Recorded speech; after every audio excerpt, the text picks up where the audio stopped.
I never thought that the sacred grounds of Aki Point would become the epicenter of my nightmares.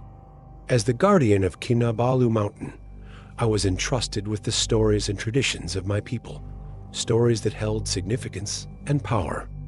It was a role I took seriously, but even the most steadfast of us can be tempted by curiosity. The sun was beginning to set, casting long shadows over the rugged terrain, when I first heard the whispers of the strange rituals taking place among the ancient trees. Villagers spoke in hushed tones, their faces etched with worry. "You must not interfere," they warned, eyes darting toward the mountain as if it were listening. But my mind, restless and fueled by a desire to uncover the truth, dismissed their fears. The allure of the unknown called to me like a siren's song, and I felt compelled to investigate. As I approached Aki Point, the air grew heavy with an unsettling energy. The once vibrant colors of the forest faded into shades of gray, and the ground seemed to hum beneath my feet. My heart raced, not just from fear, but from a sense of purpose. I needed to see what lay beyond the veil of secrecy that had shrouded this place. When I reached the site, my breath caught in my throat. Offerenda's ancient offerings lay scattered on the ground, their significance lost to time. Fragments of fruit, twisted branches, and items I could not recognize were intermingled, with symbols carved into the earth. But what struck me most were the markings drawn in crimson, vivid and haunting against the dull backdrop of the forest floor. They resembled ancestral symbols, but something was profoundly wrong. The drawings appeared fresh, and the scent of iron hung in the air, mingling with the damp earth. Suddenly, a chill raced down my spine. It felt as if I were being watched, as if the very stones of the mountain were alive with eyes, scrutinizing my every move.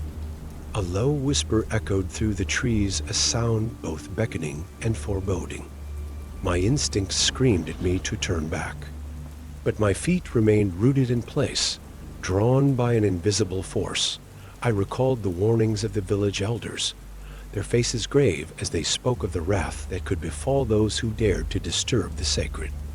"These grounds are not to be trifled with," they had said. "The spirits of our ancestors guard this place. They do not take kindly to intruders," but my defiant silenced their wisdom as I knelt to examine the offerings more closely that night. I returned home, a sense of unease settling over me like a thick fog. The village remained silent, the air heavy with an unspoken tension. I couldn't shake the feeling that I had crossed a line, one that should have remained untouched. As darkness enveloped the landscape, I lay in bed, attempting to dismiss the events of the day. But sleep eluded me, and my mind raced with images of the profane rituals.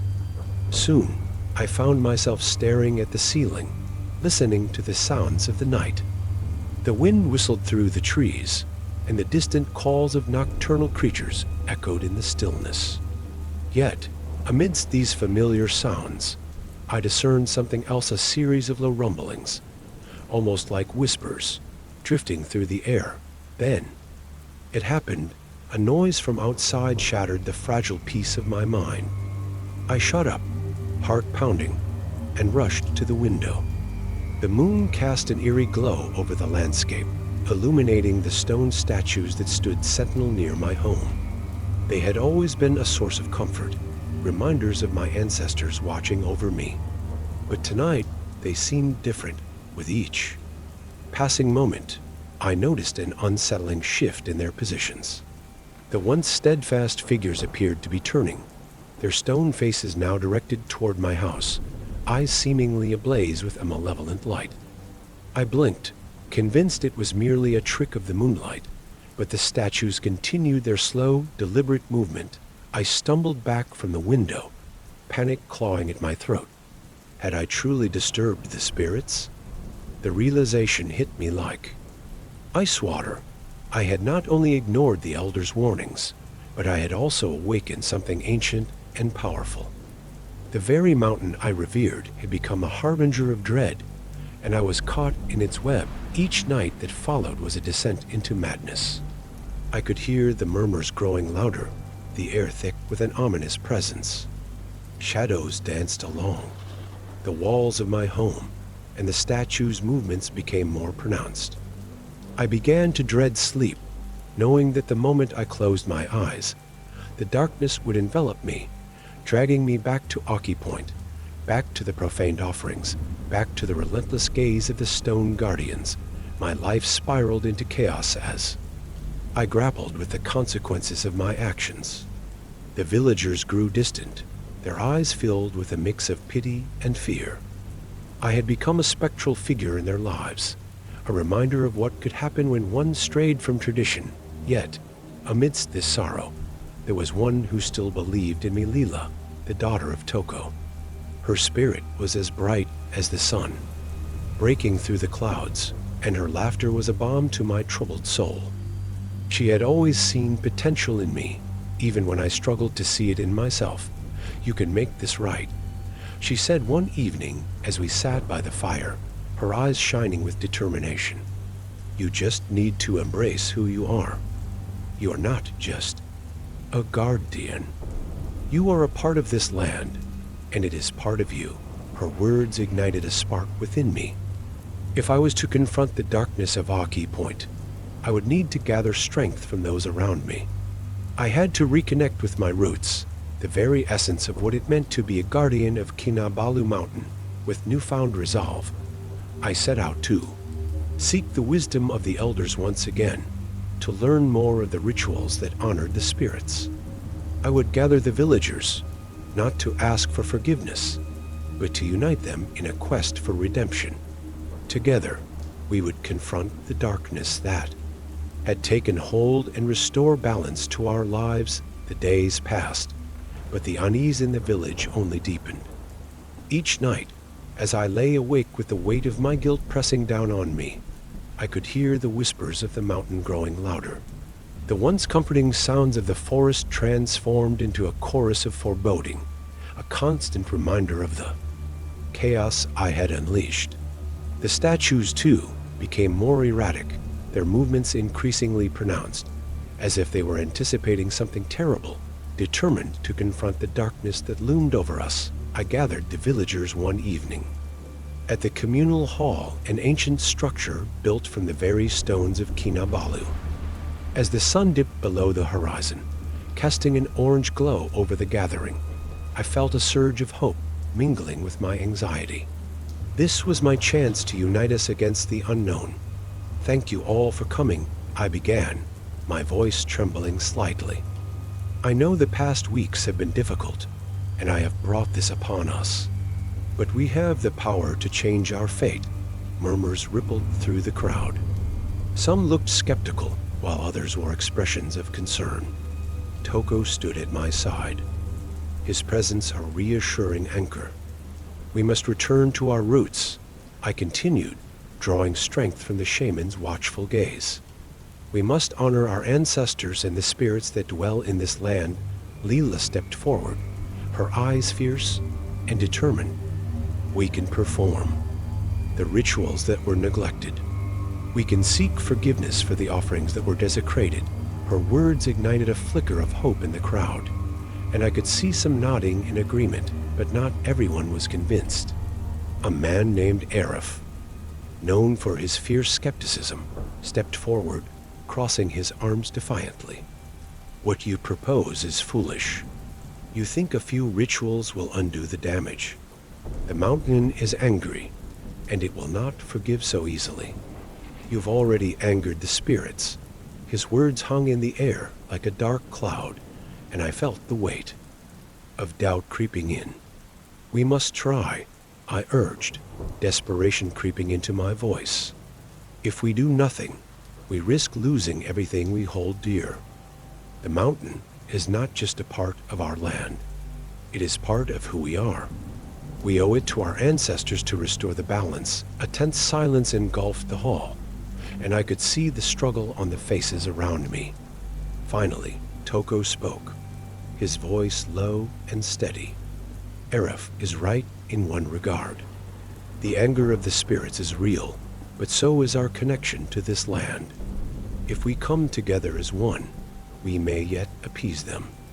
We must prepare ourselves for the rituals and face whatever darkness lies ahead. With Toko's endorsement, the villagers began to murmur in agreement. The fire of resolve flickered to life, and I felt a surge of determination coursing through me. We decided to gather the necessary items for the ritual's offerings of fruit, flowers, and other sacred items that had long been forgotten. The following days were filled with an urgency I had not felt in a long time. Leela and I worked tirelessly, collecting offerings and preparing for the rituals. We spent hours at Aki Point, cleaning the area and restoring the symbols that had been drawn in blood.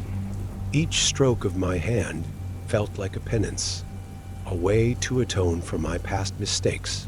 However, as we toiled, I couldn't shake the feeling that time was slipping away. The whispers of the mountain grew more insistent, and I could sense a looming presence, a darkness that threatened to consume everything in its path. The villagers, though united in purpose, were still haunted by fear. On the eve of our first ritual, we gathered once more at the communal hall. The atmosphere was electric with anticipation, but I could feel the tension simmering beneath the surface. I looked around at the faces of my people. Some were expressions of determination, while others were clouded with doubt. Tonight, we honor our ancestors, I declared, raising my voice to cut through the unease. We ask for their guidance and forgiveness. We confront the darkness together, as one. As we made our way to Aki Point, the air crackled with energy. The moon hung high, casting an ethereal glow over the landscape. I felt the mountains, presence enveloping us, an unseen force that seemed to pulse in time with our hearts. Despite the fear gnawing at my insides, I felt a sense of unity emerging among the villagers. When we reached the sacred site, I could see the remnants of the offerings we had found before. The symbols, now partially restored, glimmered in the moonlight, a testament to our determination. I took a deep breath, grounding myself in the moment. Toko began the incantations, his voice steady and powerful. The villagers followed suit, their voices rising in harmony as they called upon the spirits. With each word, I felt the tension in the air shift, as if the very fabric of reality was bending to our will. But then, something shifted. The wind howled, and the shadows around us grew darker, thicker. I could feel the ground tremble beneath our feet, a warning that we had trespassed too far.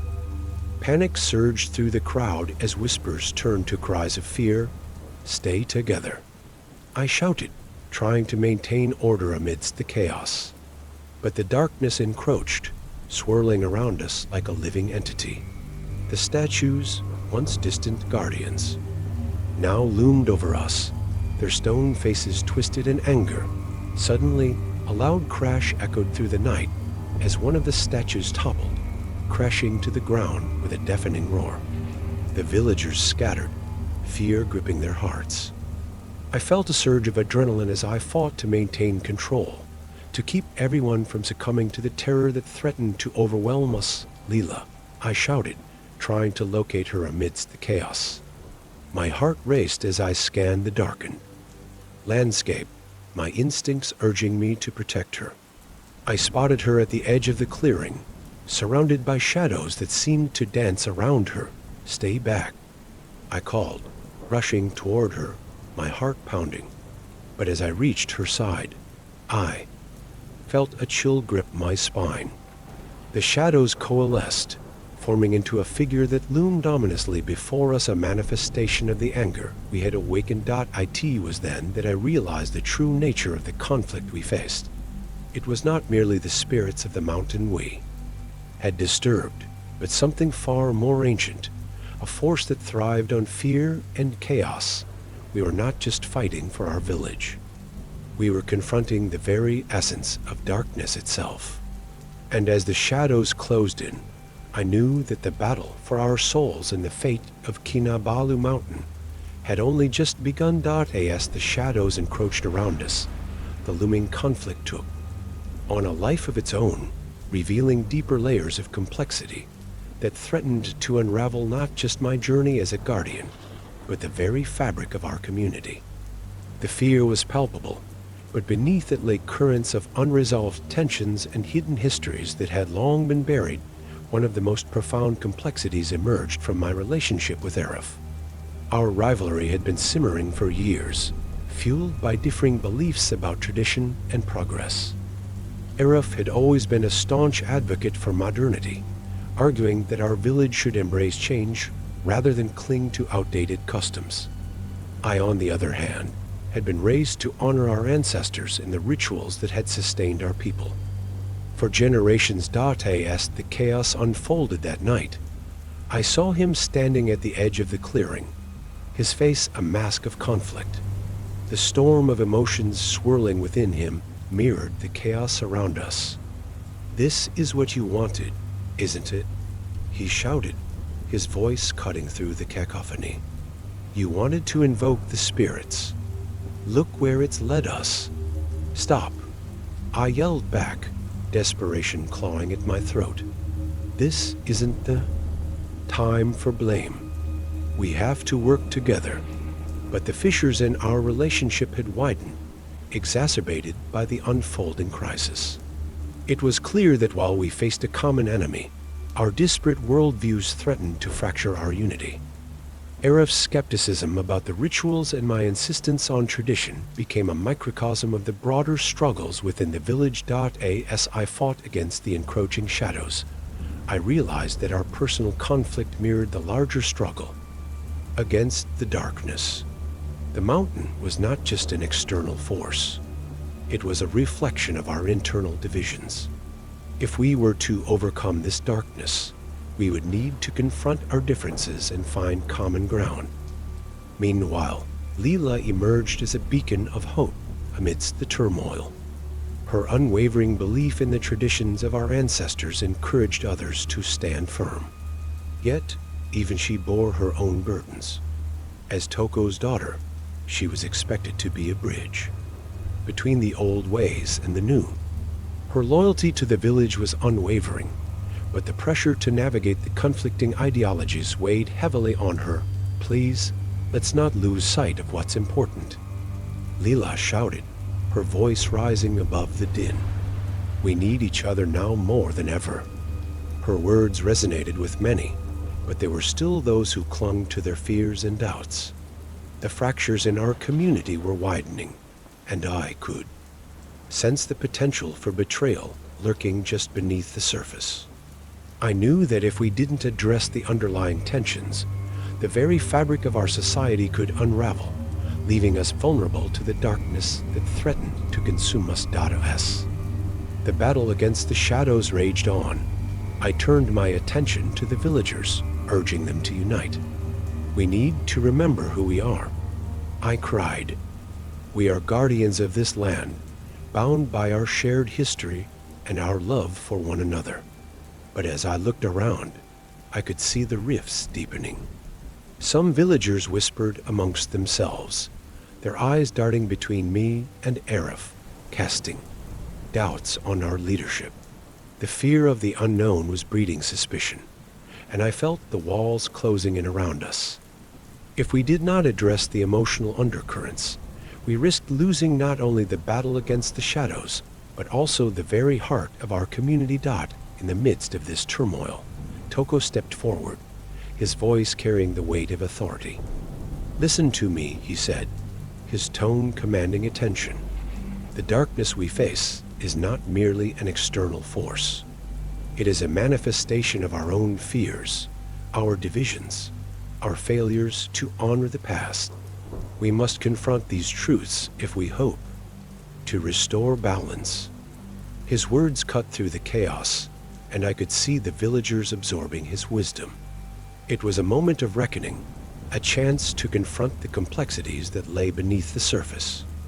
I realized that we needed to not only fight the shadows, but also address the fears that had festered within our hearts. Arif stepped forward, his expression softer now. "I've been wrong to dismiss the power of our traditions," he admitted, his voice trembling. "But I fear that clinging to the past might lead us to the same fate as those who have come before us. We need to find a balance between honoring our ancestors and embracing the future." Leela stood beside him, her eyes shining with understanding. "Perhaps we can create a new path that honors both the old ways and the changes that come with time," she suggested. "We can forge a new tradition together, one that respects our history while allowing us to adapt." The villagers nodded, a sense of unity beginning to take shape amidst the chaos. Slowly, the shadows that had previously felt insurmountable began to recede. As we confronted our fears and acknowledged our differences, the darkness lost its grip, revealing the light that had been overshadowed. Yet, just as it seemed we had turned a corner, I felt the ground quake beneath us, and the shadows surged forward once more aggressive than ever. It was as if the darkness had been waiting for this very moment, ready to exploit our vulnerabilities. "Stay together," I shouted, rallying the villagers around me. "We can't let it tear us apart again." In that moment, I understood that the battle was not just against an external force. It was a manifestation of our internal struggles. We had to confront not only the darkness outside, but also the darkness within ourselves.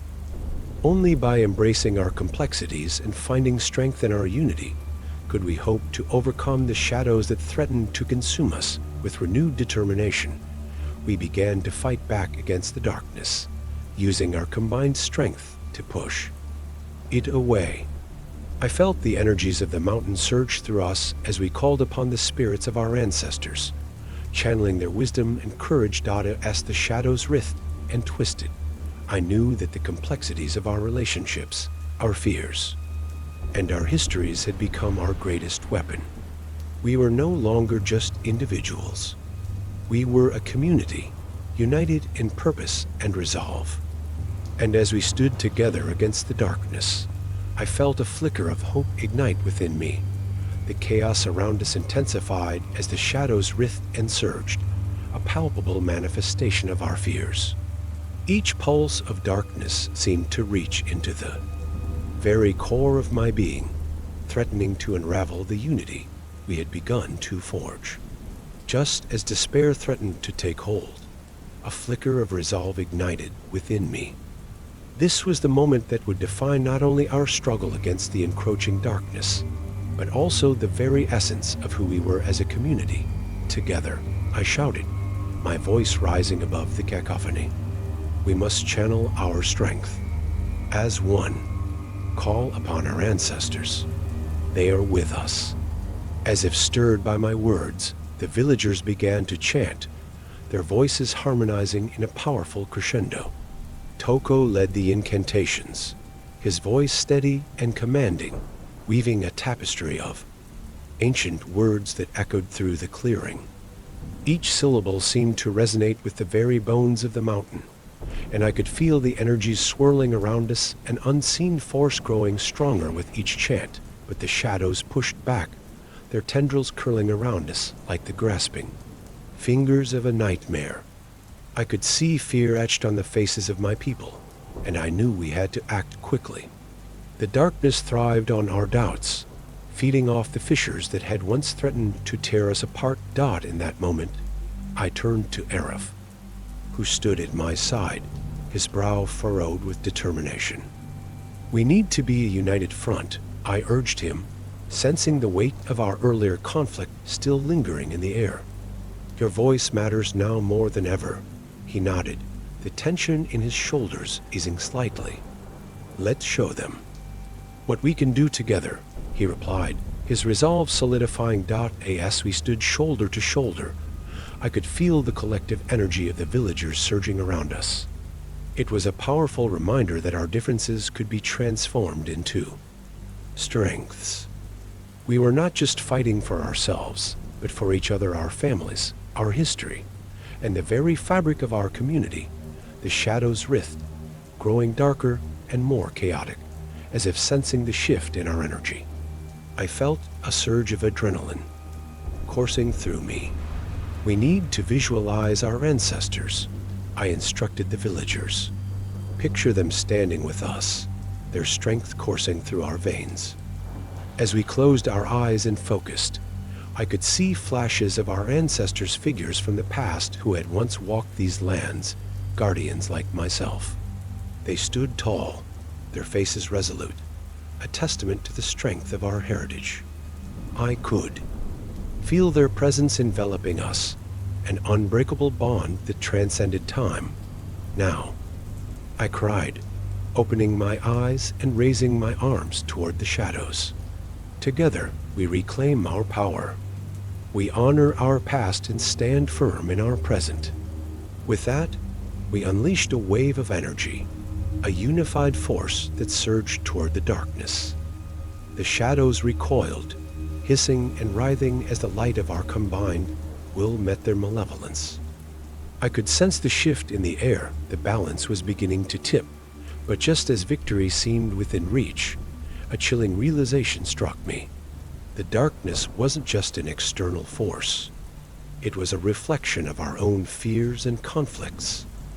It had grown strong by feeding on our doubts and divisions. If we were to fully overcome it, we had to confront our own inner demons. In that moment of clarity, I turned to my fellow villagers. We must confront our fears, not just the darkness. Each of us carries something that has haunted us: regrets, doubts, the weight of expectations. We must face these truths together. Arif stepped forward, his voice steady. "I've been afraid of losing my identity, of letting go of the modern world. But I see now that our traditions can coexist with progress. I have to embrace both." Leela followed, her eyes shining with determination. "I've felt the pressure to be the bridge between old and new, but I realize now that I can create my own path, one that honors both sides." One by one, the villagers began to share their fears, their doubts spilling into the open like a cleansing rain. Each story, each confession, seemed to weaken the shadows that surrounded us. The collective weight of our vulnerabilities transformed into a powerful force, illuminating the darkness that had threatened to consume us. As we acknowledged our fears, the shadows began to dissipate, flickering like dying embers. I felt a profound sense of relief wash over me. This was the turning point we needed: not just a battle against external forces, but a reclamation of our own identities and truths. "Now is the time to stand together," I shouted, my voice ringing with newfound conviction. "We are not just guardians of the mountain. We are guardians of each other. Let us fight not only for our home, but for the bonds that unite us." With that declaration, we unleashed a surge of light, a brilliant beacon that cut through the darkness. The shadows shrieked, writhing in agony as they were pushed back. Their hold on us weakening. I could feel the energy of the mountain responding to our unity, amplifying our resolve. The villagers stood firm, their hands clasped together as we formed a circle of strength. The light radiated from us, a testament to the power of our shared experiences and the bonds we had forged in the crucible of conflict. As the darkness began to recede, I caught sight of Toko standing at the edge of the clearing, his eyes shining with pride. "You have found the true essence of what it means to be guardians," he said, his voice filled with admiration. "Your strength lies not in your individual power, but in the unity of your hearts." With one final push, we channeled our energy toward the shadows, and they shattered like glass, scattering into the night. The oppressive weight that had hung over us lifted, replaced by a sense of liberation. We had faced the darkness together and emerged stronger than before, but even as we celebrated our victory, I knew our journey was far from over. The turning point had revealed not just the strength of our community, but also the complexities that would continue to shape our lives. The shadows had been vanquished, but the lessons learned would linger, a reminder that we must always confront our fears and embrace our shared humanity. As the moonlight bathed the clearing in a soft glow, I felt a renewed sense of purpose. We would honor our ancestors and the traditions of our past, but we would also embrace the future. Together, we would create a new narrative, one that celebrated our unity and the strength that comes from acknowledging our complexities. With the village gathered around me, I realized that our victory was not just about dispelling darkness. It was about forging a path forward, hand in hand, as guardians of Kinabalu Mountain and each other. The journey ahead would undoubtedly be challenging, but I felt a sense of hope blossoming within me. We had turned a corner, and together, we would face whatever lay ahead. As the last remnants of darkness dissipated into the night, a profound silence fell over Aki Point. The air, once thick with tension and fear, now felt lighter, charged with a sense of relief and possibility. The villagers, still holding hands in a circle, began to look around at one another, their expressions shifting from apprehension to cautious optimism. What just happened? Arif asked, his voice shaky but filled with awe. Did we really drive it away? Yes, I replied, my heart racing with the weight of what we had achieved. But it was more than just driving away the darkness. We faced our fears together, and that united strength is what truly empowered us. Leela squeezed my hand tightly. We need to acknowledge that this victory came with a cost. We can't ignore what we've been through. Her eyes scanned the group, and I could see that she felt the weight of our shared struggle. The villagers began to murmur, reflecting on the experience. Some spoke of the fears they had confronted, the regrets they had buried deep within. Others shared stories of the pressures they felt to conform to either tradition or modernity, revealing a tapestry of emotions that had long been hidden. Toko stepped forward, his presence commanding attention. What we have experienced tonight is a reminder of the delicate balance we must maintain between honoring our past and embracing our future. The darkness that threatened us was not merely a force, but a reflection of our own unresolved conflicts.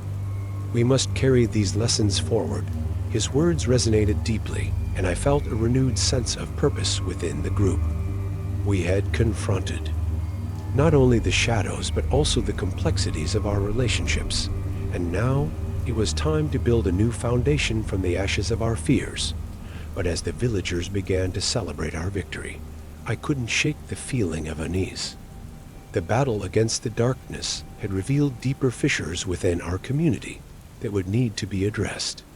The questioning looks exchanged among the villagers hinted at the underlying tensions that had yet to be resolved. As we returned to the village, I noticed the change in atmosphere.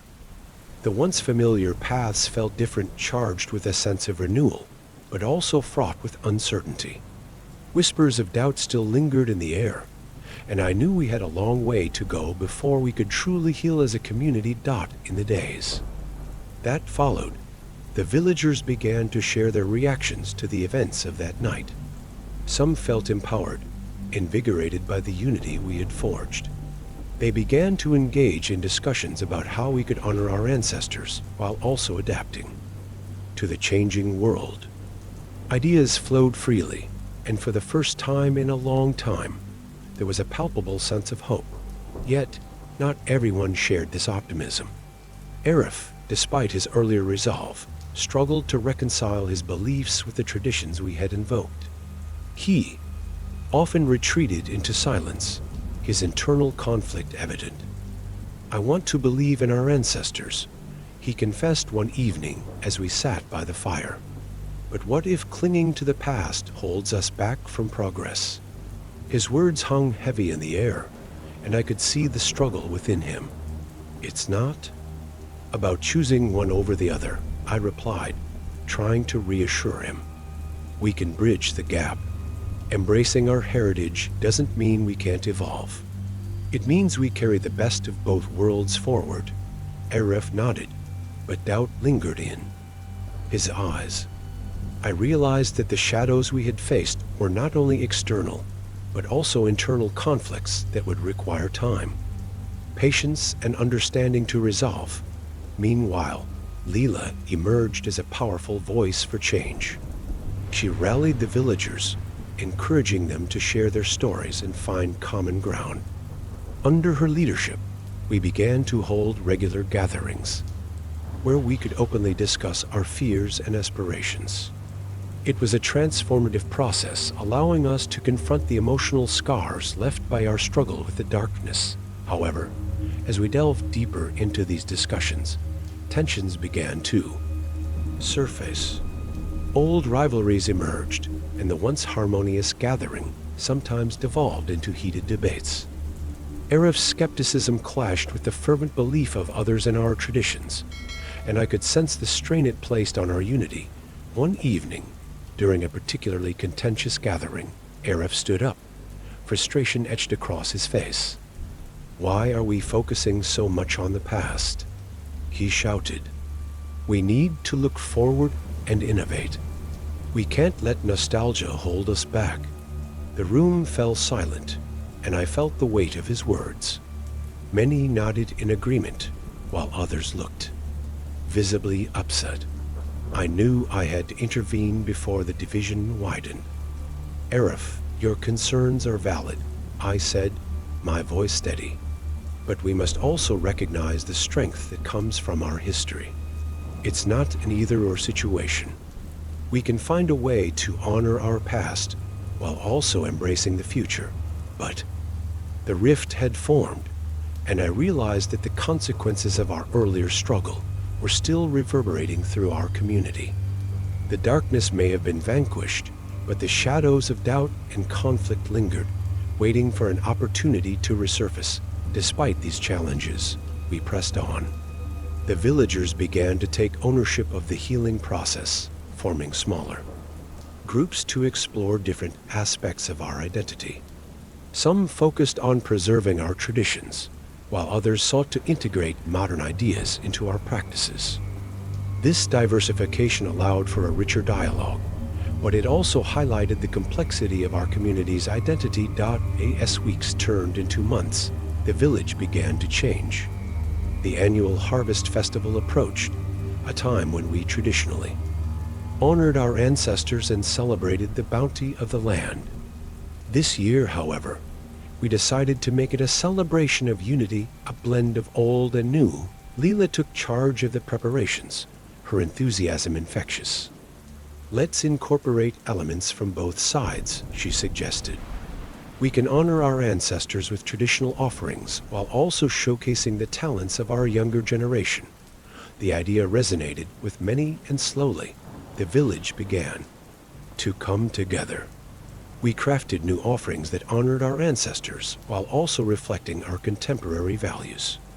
The festival became a canvas upon which we painted our evolving identity, a vibrant tapestry woven from the threads of our past and present. On the day of the festival, the village was alive with energy. The air was filled with laughter and music, and I felt a sense of pride as I watched our community celebrate side by side. I could see Arif engaging with others, sharing his ideas and listening to different perspectives. It felt as if the rift between us was beginning to heal, replaced by a spirit of collaboration. As I stood at the center of the festivities, surrounded by my fellow villagers, I realized that the consequences of our struggle were not solely negative. While the darkness had forced us to confront our fears and conflicts, it had also opened the door to genuine dialogue and understanding. We were learning to embrace our complexities and find strength in our unity. Yet, I knew that this journey was ongoing. The challenges we faced would not disappear overnight. They would require continuous effort and commitment. But as I looked at the smiling faces around me, I felt a sense of hope blossoming within me. Together, we could navigate the complexities of our identities and create a future that honored both our past and our aspirations. The festival marked not just a celebration of our harvest, but a celebration of our journey, a testament to the resilience of our community. As the sun set over Kinabalu Mountain, casting a warm glow over the village, I felt a renewed sense of purpose. We had weathered the storm together, and the bonds we had forged would guide us as we continued to navigate the path ahead. As the echoes of the festival faded into the night, a profound transformation began to take root within our village. The celebration had not only marked a turning point in our communal spirit, but also ignited a journey of personal growth for each of us. The shadows we had faced were not merely remnants of a supernatural conflict, but reflections of our internal struggles, and it was through this understanding that we began to emerge stronger and more united. In the weeks following the festival, I found myself deeply engaged in discussions with my fellow villagers. The sense of community that had blossomed was palpable, with people eager to share their stories and listen to one another. Every gathering became an opportunity to explore our identities, our fears, and our hopes for the future. Arif, previously defined by his skepticism, began to transform. He took an active role in organizing discussions around innovation and tradition. I see now that my fear of losing our identity pushed me into a corner. He confessed one evening, addressing the group, but I realized that we can innovate while honoring our roots. It's about blending the old with the new. His words resonated with many, and I could sense a shift in the air. The villagers were beginning to embrace the complexities of our existence, rather than shying away from them. We were no longer just divided between tradition and progress. We were a community rich with diverse perspectives, each contributing to our shared identity. Leela emerged as a natural leader throughout this process. Her passion for bridging gaps became a catalyst for change within the village. She organized workshops where elders shared their wisdom alongside younger villagers who introduced new ideas. Let's create a living tradition, she proposed, during one gathering, one that evolves while respecting our past. The workshops were transformative. Elders recounted stories of our ancestors, weaving in lessons about resilience, community, and respect for the land. In contrast, the younger generation shared their visions for sustainability and innovation.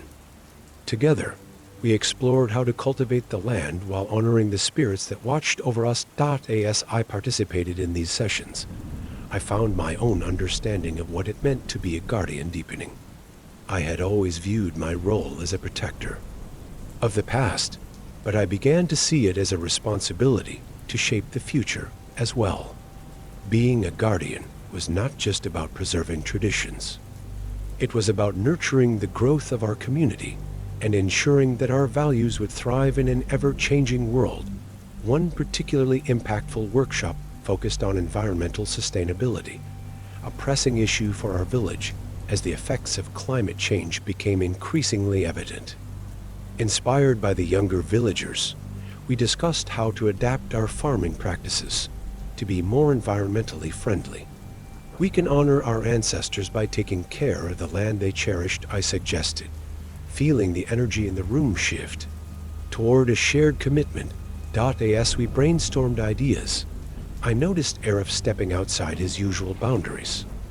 He began to advocate for sustainable practices that would benefit both our traditions and our future. If we integrate modern techniques with the methods of our ancestors, we can create a sustainable path forward, he said, his voice steady and confident. The villagers rallied around this idea, eager to implement changes that would honor both our heritage and the environment. We initiated community projects to plant trees and restore local ecosystems. This effort not only strengthened our bond with the land, but also fostered a sense of collective purpose among us. Yet, growth was not without its challenges. Old habits and doubts occasionally resurfaced.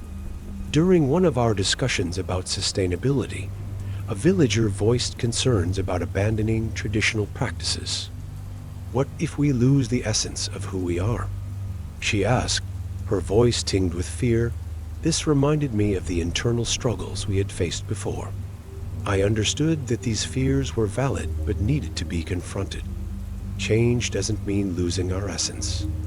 It means evolving, I replied, hoping to instill a sense of reassurance. Our traditions can adapt and grow without losing their core values. We're not discarding the past. We're honoring it by allowing it to inform our future. As we navigated these discussions, I witnessed personal growth in many of my fellow villagers. They began to embrace uncertainty, recognizing it as a natural part of transformation.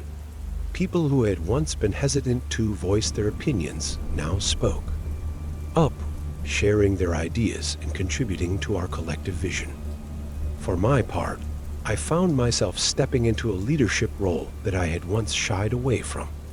I organized community meetings, facilitated discussions, and encouraged my fellow villagers to share their thoughts.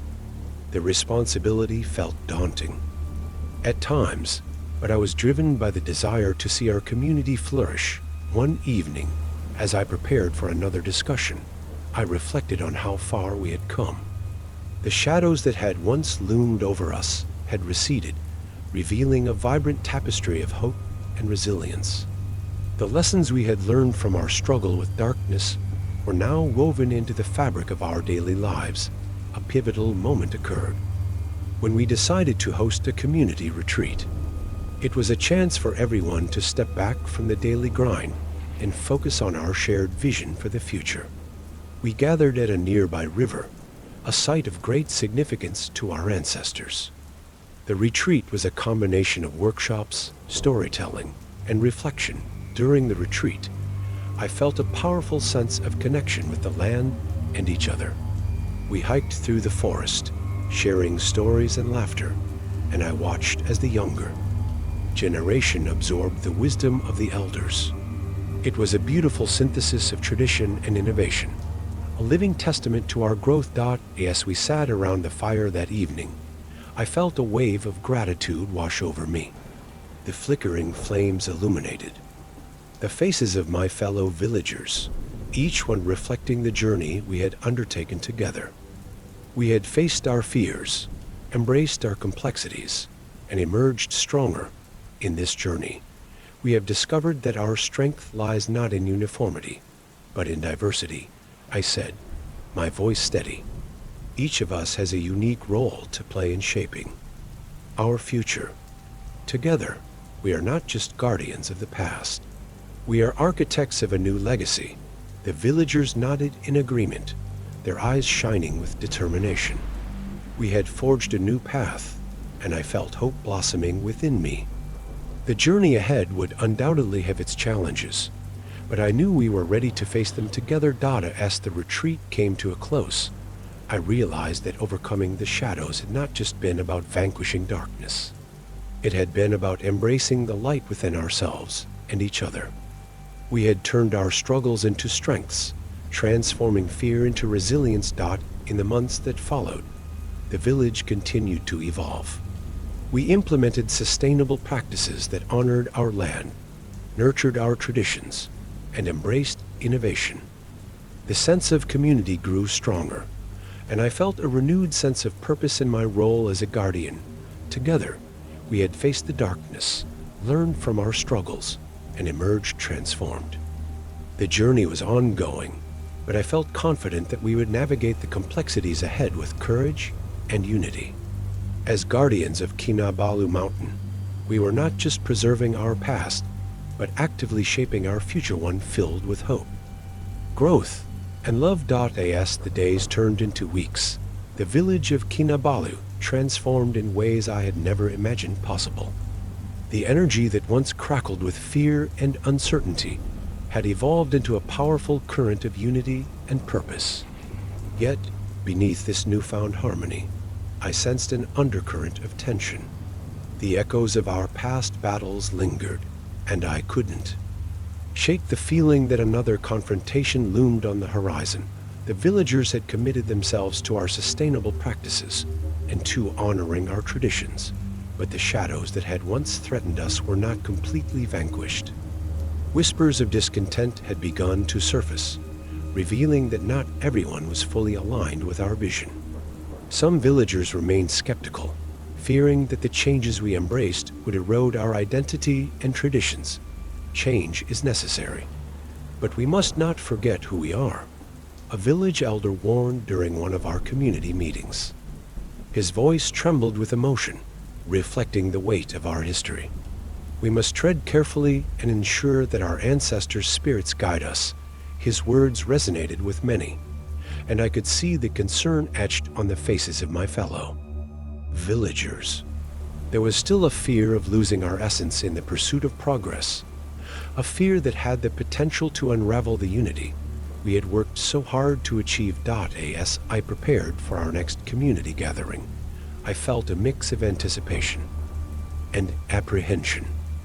This meeting would serve as a platform for addressing concerns and reaffirming our commitment to balance.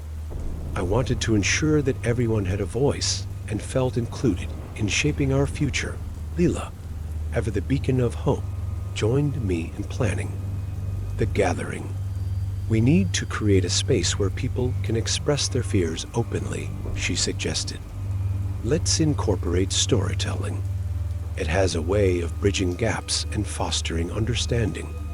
Taking her advice to heart, we structured the gathering around personal stories. Each villager would have the opportunity to share their perspective on how the changes affected them. I believed this would allow us to confront our fears collectively and reinforce our commitment to one another. On the day of the gathering, the atmosphere was charged with anticipation. The villagers gathered at the communal hall, their faces reflecting a blend of hope and anxiety. I could feel the weight of the moment pressing down on me as I stepped forward to address the group. Thank you all for being here, I began, my voice steady but tinged with emotion. Today, we come together not just to discuss our future, but to listen to one another. Each of us carries a unique story, and it is in sharing these stories that we can find common ground. Leela stood beside me, her presence reassuring. Let's take this opportunity to express our hopes and fears. Together, we can build a future that honors our past while embracing the possibilities ahead. As the gathering unfolded, villagers began to share their stories. One elder spoke about his childhood, recounting tales of how the land had sustained our ancestors. His words evoked a sense of nostalgia, reminding us of our deep connection to the earth. We must remember the lessons of the past, he urged.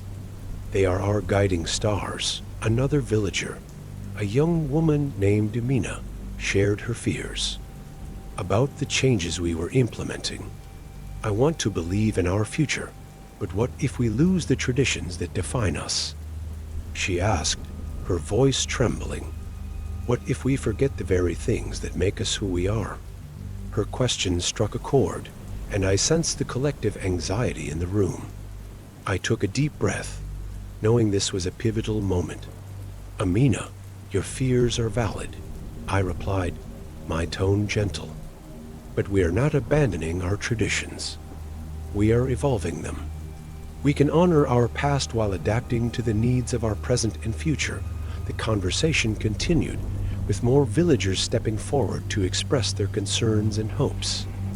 I could see the emotional weight lifting as we shared our fears, collectively acknowledging the complexities that came with change. We were not simply a community. We were a tapestry of stories, each thread contributing to our shared identity. As the gathering progressed, I felt a growing sense of unity developing among us.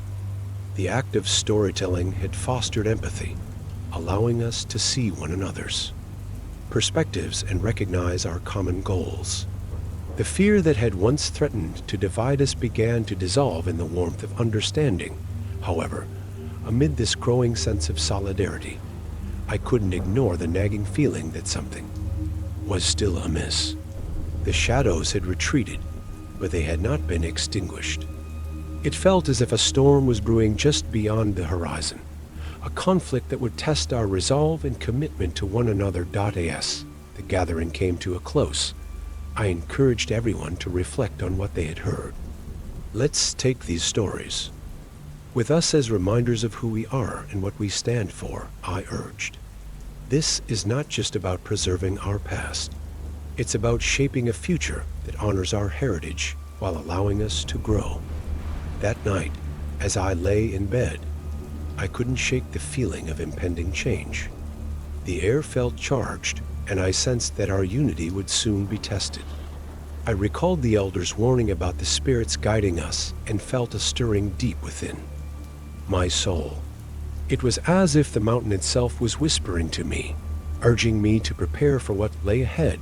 Over the following days, I devoted myself to meditation and reflection, seeking clarity about our path forward. I spent time in the forest, grounding myself in the earth and listening to the whispers of nature. Each rustle of leaves and each call of a bird felt like a reminder of the interconnectedness of all life. In these moments of solitude, I realized that our journey was not just about combating external threats, but also about fostering resilience within ourselves. We had faced the darkness and emerged stronger, but we needed to remain vigilant. The shadows we had encountered were a manifestation of our internal conflicts and fears, and if we were to truly overcome them, we needed to continue nurturing them. Our unity. As the days turned into nights, I shared my insights with Leela and Arif. We must remain grounded in our purpose, I urged them. The challenges we face will test our resolve, but if we stay true to our commitment to one another, we can weather any storm. Arif nodded, a newfound determination lighting up his eyes. I'm ready to face whatever comes next. We've built something beautiful here, and I won't let it crumble. Leela smiled, her spirit infectious. Together, we can rise to any challenge. We are guardians of this land and each other, and that bond is unbreakable. As I looked at my friends, I felt a surge of hope. The journey ahead would require courage, resilience, and unwavering commitment to our shared vision. We had prepared the ground for growth, and now it was time to cultivate the seeds of our unity. As we awaited the next chapter of our story, the echoes of our past battles had prepared us for what lay ahead, and I could sense that we were on the brink of a new beginning. The shadows might return, but we stood ready, united in purpose and fortified by our shared experiences. Together, we would face whatever challenges the future held, guided by the strength of our bonds and the wisdom of our ancestors, with hearts full of hope. We prepared for the inevitable confrontation that awaited us, knowing that our growth depended on our ability to stand together, resilient and unyielding against the tides of uncertainty. The air around Kinabalu Mountain had shifted, charged, with a tension that felt almost tangible. The days leading up to the anticipated confrontation had been filled with a mix of hope and anxiety. We had come so far, forging a fragile unity, yet deep down, I sensed an impending storm that could shatter our newfound strength. As dusk fell on the eve of the new moon, an unsettling darkness began to envelop the village. The shadows we had fought against before seemed to pulse with a life of their own, swirling ominously at the edges of our consciousness. I gathered my closest friends Leela and Arif at the foot of the mountain, where an ancient tree stood. As a sentinel, its gnarled roots digging deep into the earth, we must prepare ourselves for what's to come, I said, my voice steady, but laced with urgency. The darkness is not just a force. It's a reflection of our fears, our divisions. Tonight, we confront it head-on. I can feel it, Arif replied, his brow furrowed with concern. The shadows are restless. They sense our unity and want to tear it apart. Leela, her eyes shining with determination, placed a hand on Arif's shoulder. We've faced darkness before, and we've emerged stronger. We can do this together. As we strategized, I felt the weight of our ancestors' spirits lingering in the air, urging us to honor them by standing firm. We decided to gather the villagers at the clearing beneath the ancient tree, a place that had witnessed countless rituals and gatherings over generations. It was here that we would reaffirm our commitment to one another and prepared to face the shadows once again. As we made our way to the clearing, the oppressive darkness thickened, wrapping around us like a shroud. The villagers had begun to gather, their faces illuminated by flickering torches that cast dancing shadows on the ground. I could see the anxiety etched on their features, but also a resolve that sparked hope in my heart. "Thank you all for coming," I began, addressing the crowd. "Tonight, we stand together as guardians of this land and each other. The darkness that looms is a manifestation of our fears, our doubts, and the conflicts we have yet to resolve. But we are not alone. We have each other, and that is our greatest strength." The murmurs of agreement rippled through the crowd, and I could feel the energy shifting. Leela stepped forward, her voice ringing clear. "We have faced our fears, shared our stories, and built a foundation of unity. Now, we must harness that strength to confront the shadows that threaten to divide us. With our hearts and minds aligned, we formed a circle, holding hands as we channeled our collective energy into the center.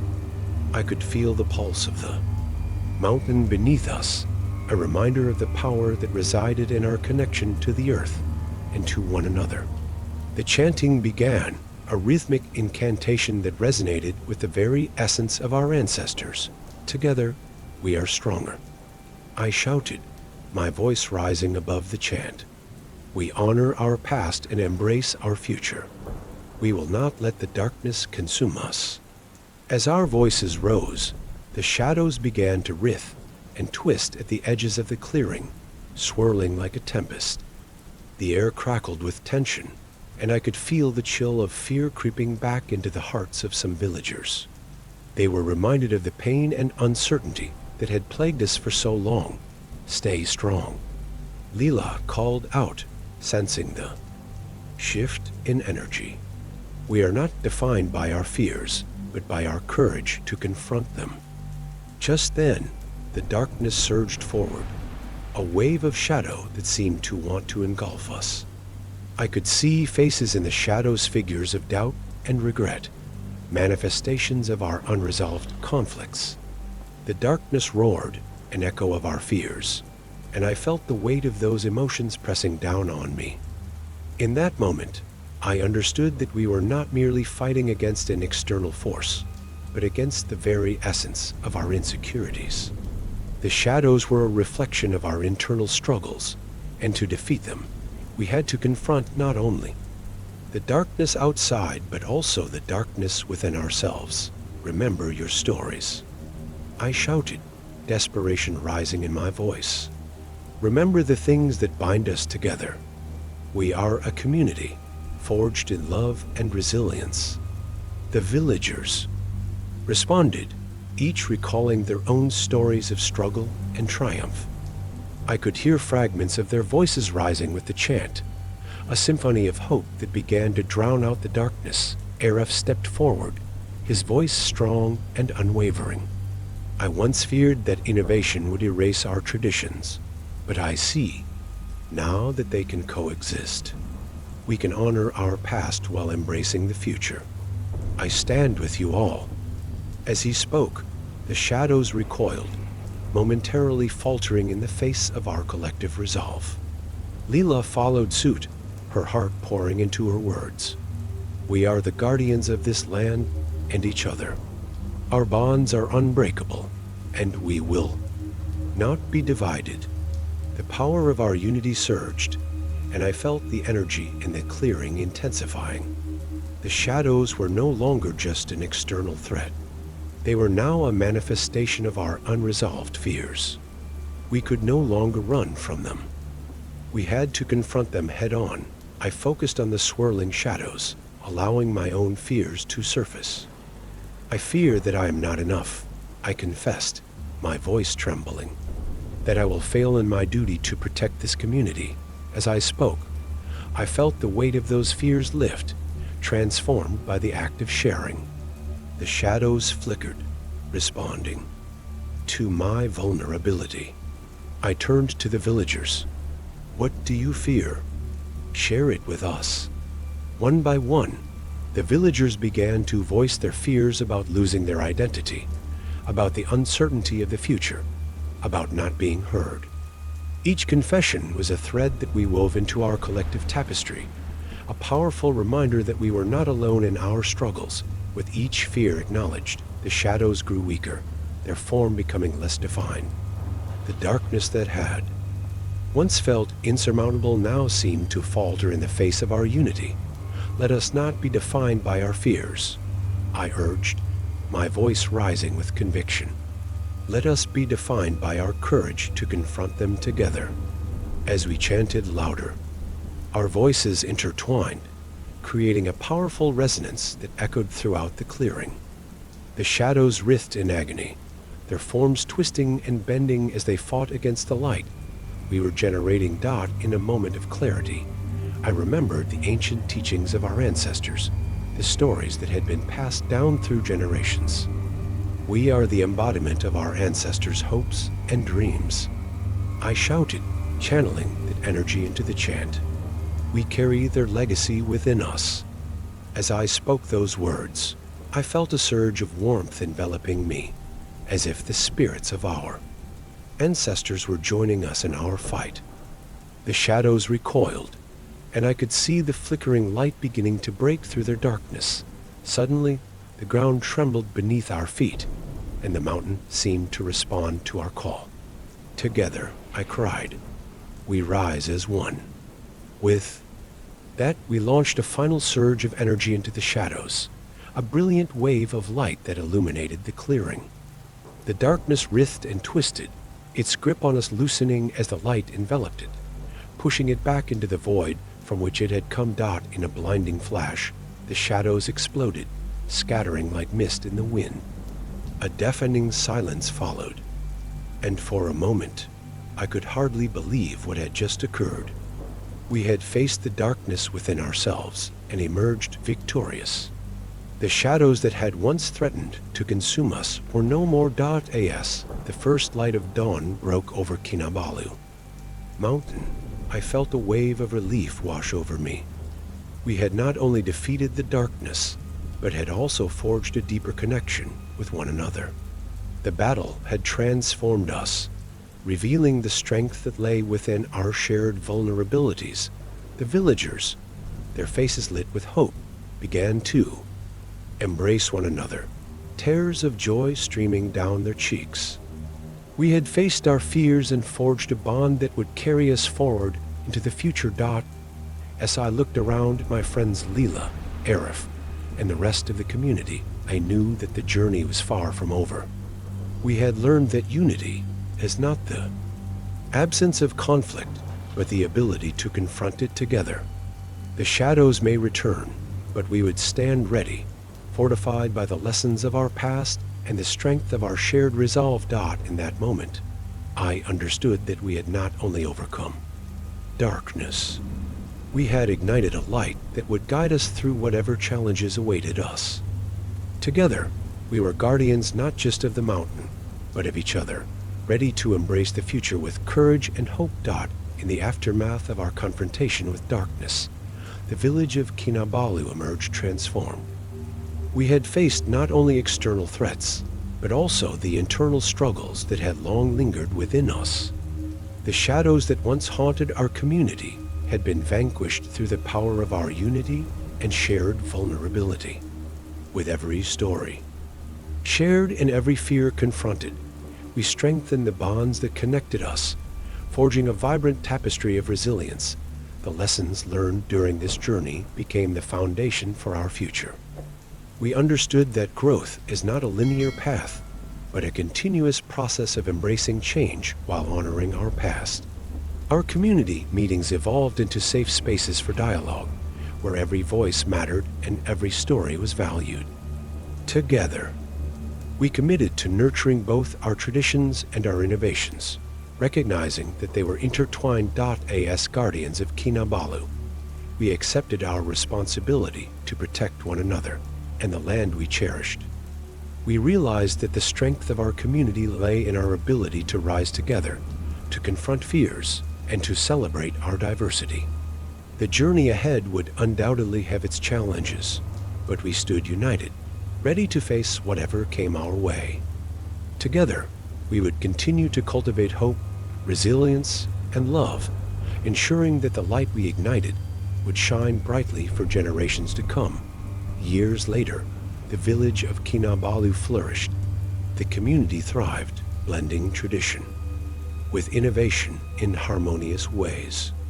Our annual gatherings became celebrations of unity, where stories of courage and resilience echoed through the mountains.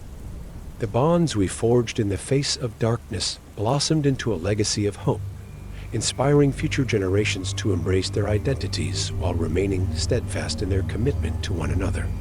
Together, we learned that facing fears is a journey, best taken as a collective, and in that unity, we found our greatest strength. Join us in embracing the power of community and shared stories. Whether in your neighborhood or online, create spaces where voices can be heard and fears confronted. Stand together, celebrate diversity, and foster connections that empower and uplift. Remember, the strength of any community lies in its ability to confront challenges collectively. Share your journey, support one another, and become guardians of hope and resilience in your own lives. Together, we can illuminate the path forward and inspire future generations to stand united against the darkness.